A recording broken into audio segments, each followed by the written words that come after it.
What is up, Chase That Coin family? Shaka Daniel here, aka Chase That Coin. And there's a couple of things that I want to get into today. So I'm going to give it a couple of seconds so we can get some viewers, and then we'll take off.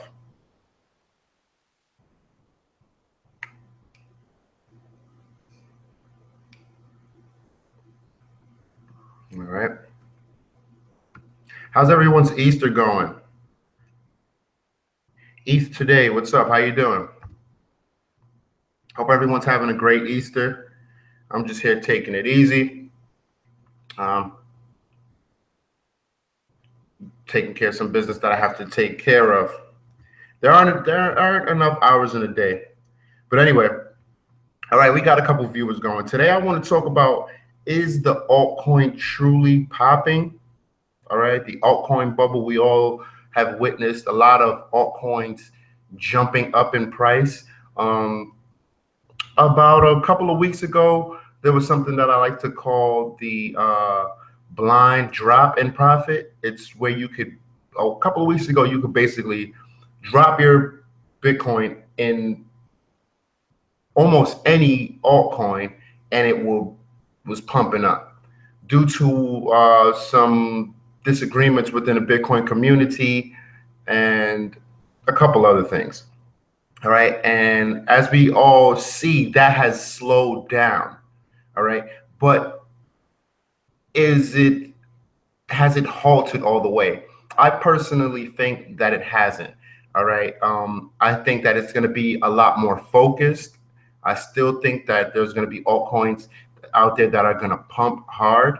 And the reason for that being, like I said, the main reason is for the disagreement within the Bitcoin community as far as scaling. All right. I want to combine this with the many reasons for Segwit's delay because they go hand in hand. All right. Mining companies, large mining companies, Bitmain, and Bitmain has come out and we found out that they do have, at least on a test net, they do have ASIC boost. They deny using ASIC boost on the main chain. They deny using it for the better of the community. But if they have it, I'm pretty sure they're using it. All right. People in cryptocurrency, they'll do a lot of things so that they can increase their Bitcoin holdings.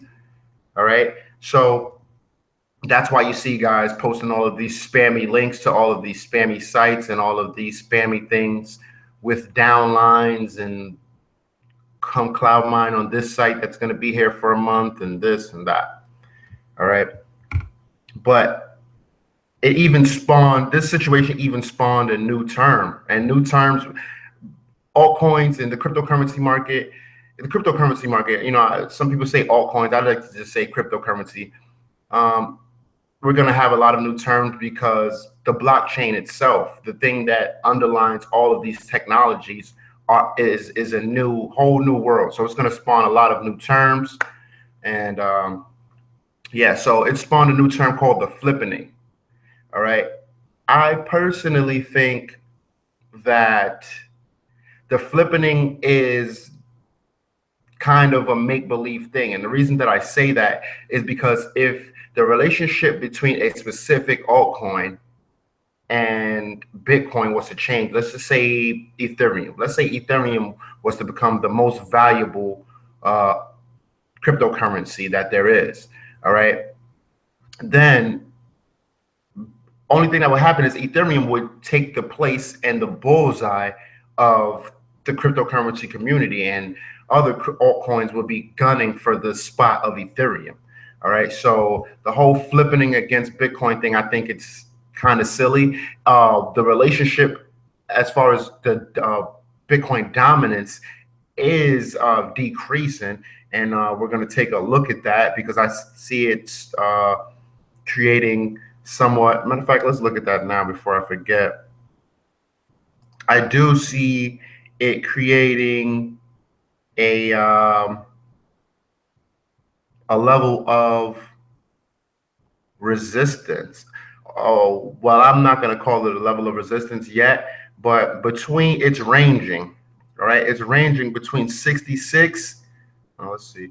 Yeah. It's ranging between, 67 and 69%. All right. As we can see, it's come up, it's bounced off of 69%, back down to 66. So it's ranging between 66 to 69%. All right. If you understand ranging is something that happens within trading. When something is ranging, it is bouncing in between. Let me see. I'm trying to figure out how to explain this. Okay, consolidation. Consolidation is the technical view of consolidation is when a candle forms and then consecutive candles form and they do not break the body of this first form candle. All right. Now you can think of ranging as this in the same sense, but it's bouncing in between a bigger space. All right. So if something is bouncing in between 60 and 70%, it is ranging in between that. So when it comes down to 60%, it bounces, it goes up to 70%, it bounces, and it's ranging in between that area. Usually when something is ranging like that, it tends to, after a while, it tends to pick a direction, and it picks that direction strongly. So whether it's going to pick to go down, it goes down strong. All right. Whether it chooses to go up, it goes up strongly. All right. So that's what's happening right now with the Bitcoin dominance. I personally think, for myself, the only thing that is going to solve, or at least put a halt on these altcoins pumping so hard, is if Bitcoin figures out its scaling debate. All right. Whether it's through USAF, user soft fork activation, or whether the Bitcoin miners choose to go and support Segwit. Speaking of that, I also find it very funny that Litecoin is getting so much support for Segwit all of a sudden. And the reason I find it funny that Litecoin is getting all of this support is because Jihan Wu, which is a big miner out of Bitmain, he also has a lot of the hash power that's on Litecoin. All right. So I feel like he is in support of this Litecoin Segwit, or he's probably signaling for it. I haven't dug deep enough to see if he's actually signaling for it, but I think it's just a give me, like, okay, I'll give you this, but we won't give you this. All right. So Litecoin is above 75%. Last time I looked at it, I quickly looked at it, it was about 80%. All right. So if Litecoin holds above this 75% threshold, Segwit will be activated onto Litecoin. And I also think that the miners are doing this just to, at least the miners who are against Segwit, the miners are doing this so that they get a chance to truly study Segwit on Litecoin. They get to study Segwit in an active form. All right, to see how it will hurt their possible ASIC boost and other things. Now, I don't want to spread FUD, but I'm just giving you my opinion on what I think is a possible scenario. All right. So that's altcoins. Let us quickly look at CoinMarketCap.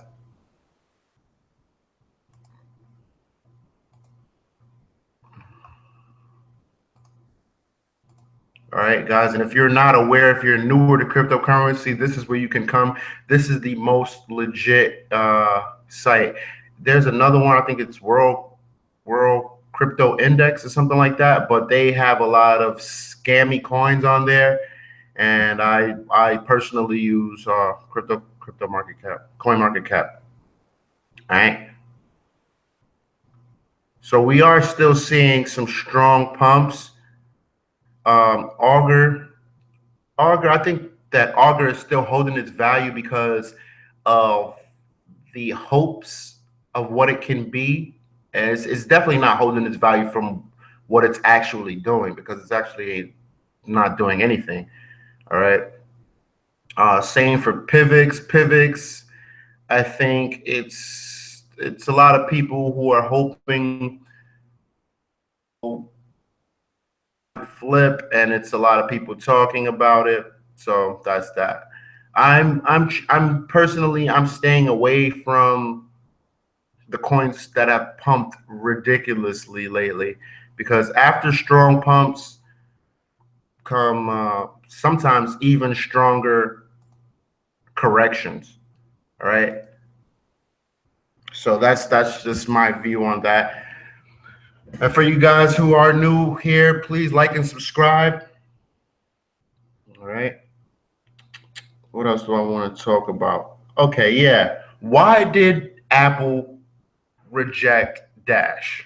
If you aren't aware, Apple just recently approved Zcash to be added onto the Jack's iOS application. All right. They also allowed Ethereum Classic to be added. When it was time for Dash to be added, they rejected Dash. All right. Does Apple see something in Dash that we in the cryptocurrency community don't see? All right. That one thing, I know Apple probably shouldn't have an influence on things like that, but I just would like to know why. I really would like to know why. That's one of the things that is puzzling me in the cryptocurrency space. Why did Apple reject Dash? Is it because they don't like the Instamine in the beginning of Dash? Is it because, I don't know. Is it because they feel like the Dash coin is going to threaten something that they have in plans for the future? I don't know. I find it very, very interesting. Let me check out the comment section really quick. Happy Easter to you too, Kenneth.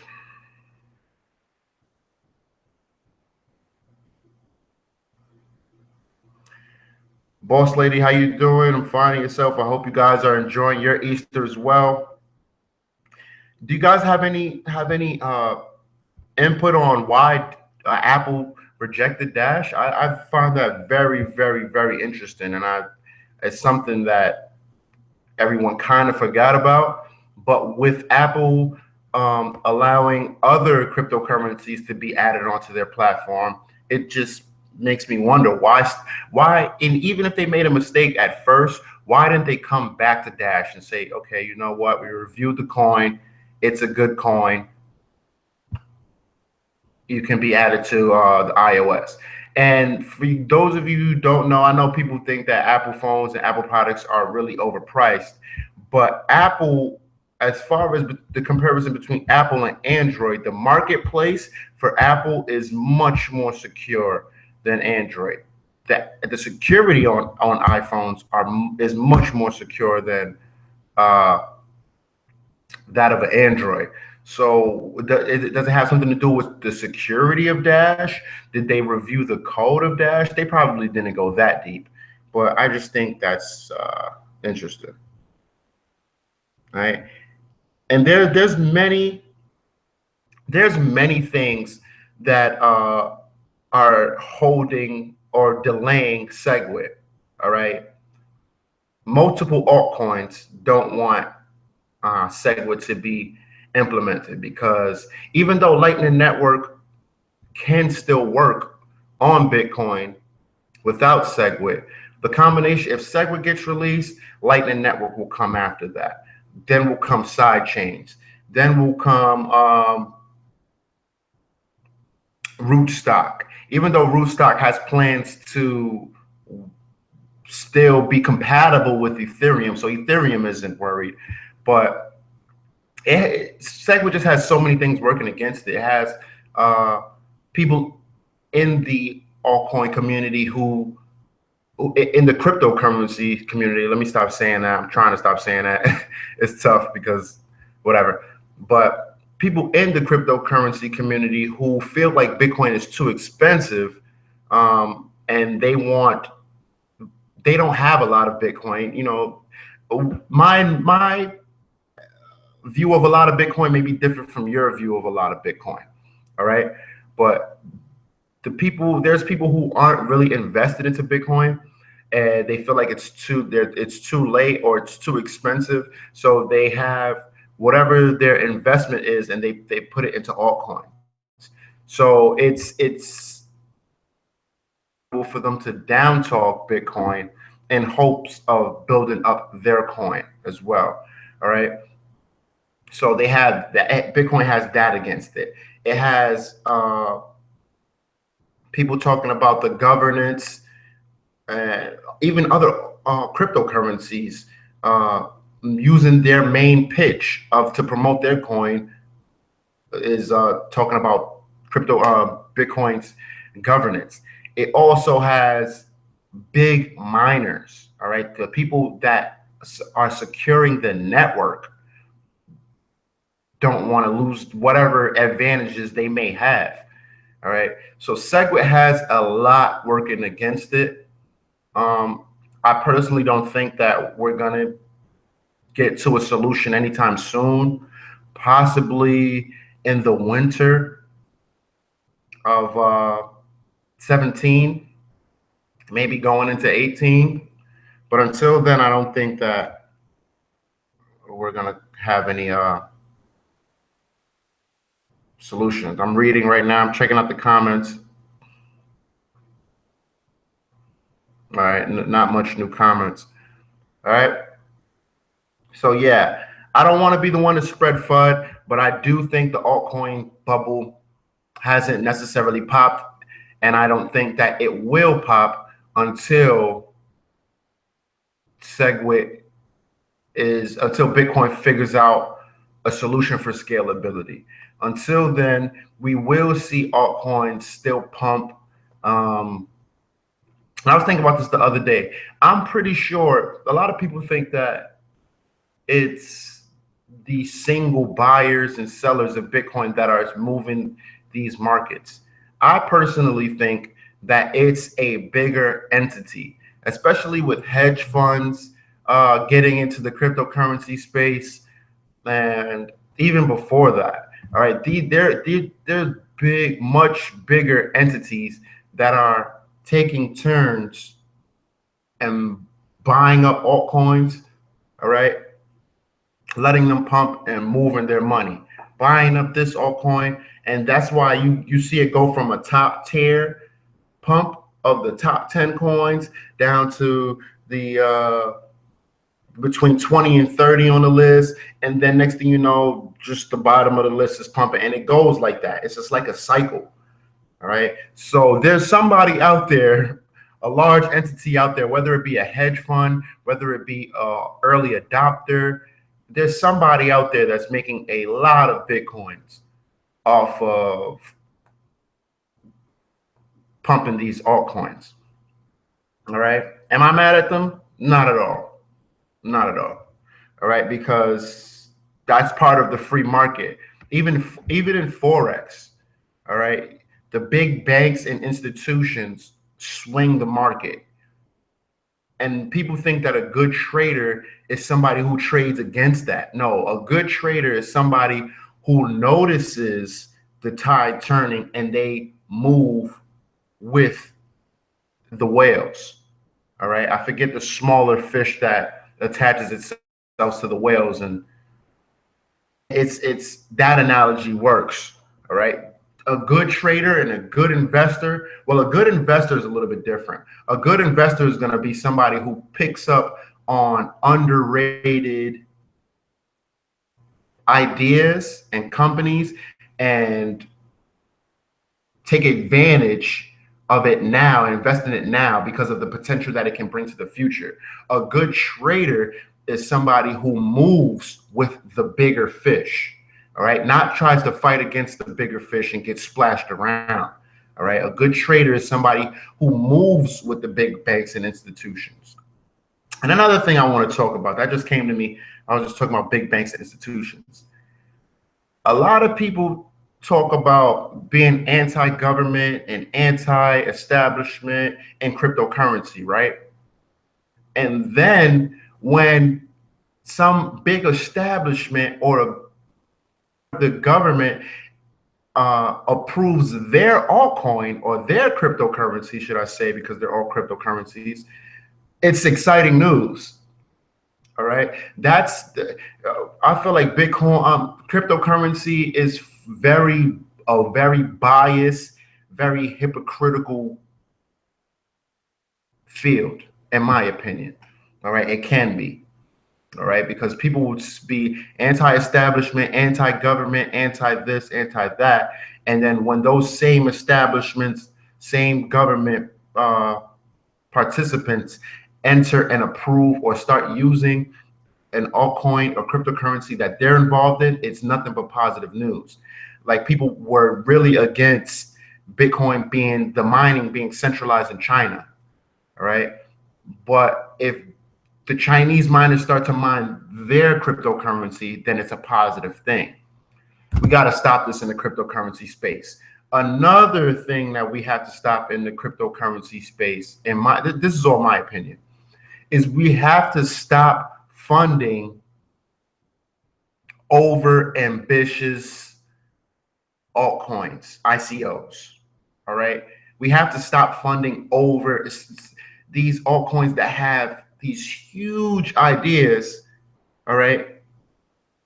When it took a company, it takes companies with easier implemented ideas. It takes them much more money than these ICOs raise in their crowdfunding to complete their mission. And these are mainstream, like Uber. It took Uber a lot of money to bring us the Uber app.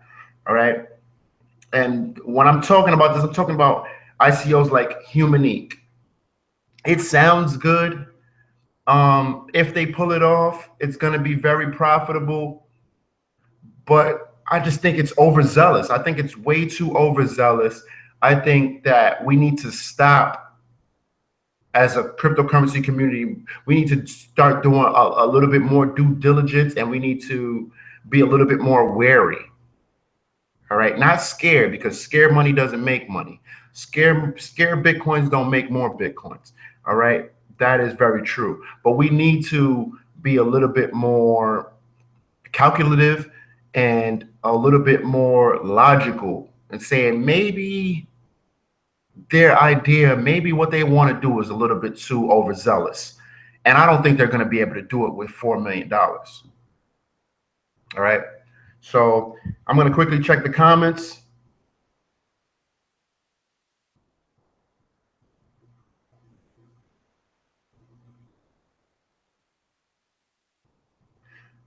Satoshi Naka says, yeah, they saw Dash as a scam. Possibly. I don't know.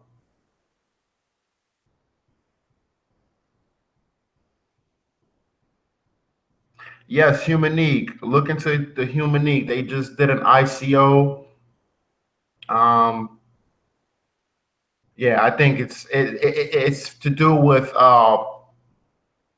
it's basically, and this is another thing, cryptocurrency ICOs and these companies understand the language. They understand that when they say certain things, they will get investments. All right.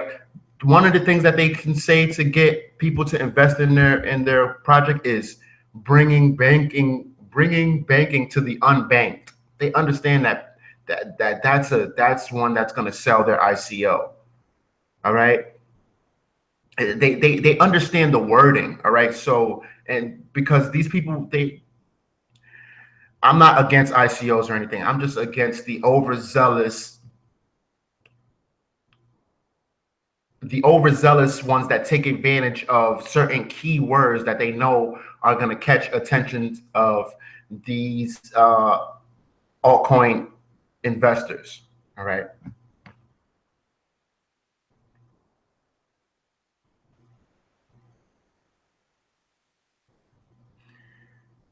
Infinity says, laugh out loud, just quoted Meek Mill. I do listen to Meek Mill. He's a funny guy.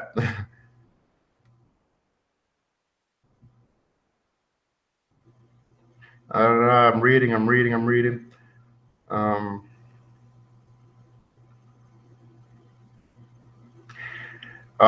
Ray Vasquez says, people say the bio ID security for Human Inc. is flawed and is a major problem for success. Yes. I personally don't think that Human Inc. is going to solve this bio ID problem. They're not going to be the company to solve it. I don't think that they're going to be the company to solve it and be the company to bring a solid bio ID product. I think it's going to be a mainstream company first. So if this was a technology that was already mainstream, all right, and a Human Inc. wanted to use it in a different way, so it's like something that they already have the tools, but they're going to use it in a cryptocurrency decentralized way, I would be all for it. But this is a technology that is still not totally understood. All right. They have a demo on their site where you can go on there and they have a demo of the bio ID where I'm not sure if it scans something like of your picture of you, and then you say a couple sentences, and then that's it. Come on, the technology is not there yet. All right, and a few ICOs have these overzealous ideas, and the technology that they want to use or implement isn't there yet. But they understand how to word it, bringing banking to the unbanked. What's another one they say? Remittancy. They understand keywords that are going to attract investors from at least from the cryptocurrency space. All right. So we got to be a little bit more critical of these companies. All right. And I'm not shooting at Human Inc.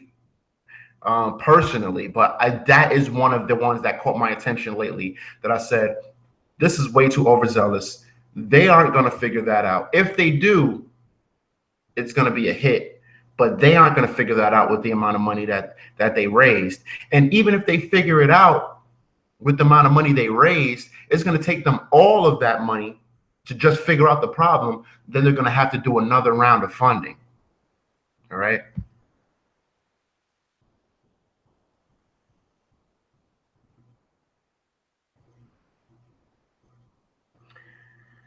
Chris Campbell said, what's the best way to sell Human Inc. then? It is on any exchanges. I am not sure. I don't think that the actual token isn't live yet.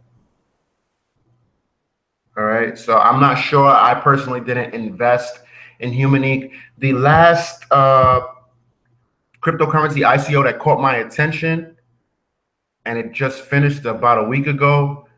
I think a week ago. Yeah, maybe last week. Was Cosmos.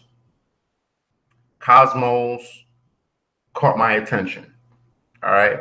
Other than that, there hasn't been a real ICO that has caught my attention in a while. A lot of people were interested in I got a lot of emails about the Guppy tokens. What's that? Match pool? Not interested in that. I'm not interested in that. Yeah, so Cosmos was the last ICO that really kind of caught my attention, and just because of the fact that they have an idea of, I don't want to say it wrong, but basically you would be able to swap tokens without any centralized exchange. Or you would be able to use Ethereum and Bitcoin and swap those tokens. It gets a little bit deeper than that. I don't want to butcher their idea, but something like what ARC token, the ARC Arc.io people are doing. And Arc.io may have a little bit of advantage because they have the first move. All right, so Cosmos would possibly have to come out strong, and to who knows? It's still early. Arc is still young. Cosmos just finished their ICO, and this is my thing, guys. I do believe that Bitcoin will still be the top cryptocurrency.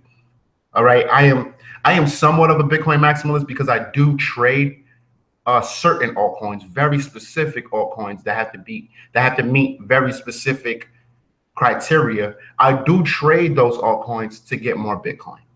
I do invest in ICOs and certain undervalued coins that meet a very strict criteria for myself that I think are undervalued, that I think will go up in value, and I will sell a good portion of them, get my profits, my investment and my profits back in Bitcoin, and then maybe hold on to the rest.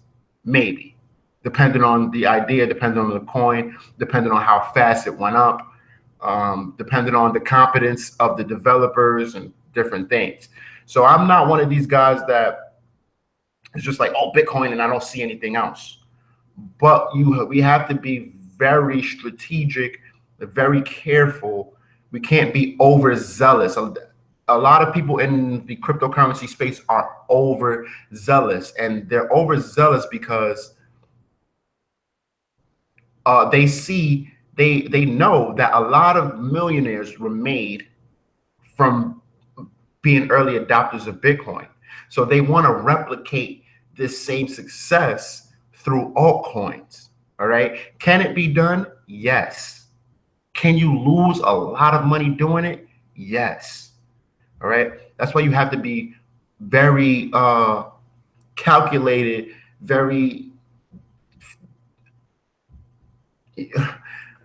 you have to just be on point. Let's just say that. Let's just say that. I'm gonna check out the comments again. All right. I don't want this one to run for too long, guys. All right.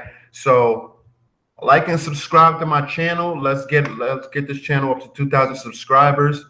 There's gonna be a lot of changes coming into my channel in the upcoming months, coming into summer. There's going to be a lot of different changes, a lot of improvements. I will stick to those. I don't want to talk about it too much. I just want to do it. If you want to take my one-on-one cryptocurrency trading and chart analysis course, please email me, chasethatcoin@gmail.com. All right. Or whether you just want to say hey, or whether you have a question about what's the best wallet or whatever, just email me at chasethatcoin@gmail.com for the one-on-one cryptocurrency trading and chart analysis course, and just to say hey. Please share this link out. All right. Like and subscribe for those of you who haven't subscribed, and those of you who are new to this channel, subscribe, and keep chasing that coin, ladies and gentlemen.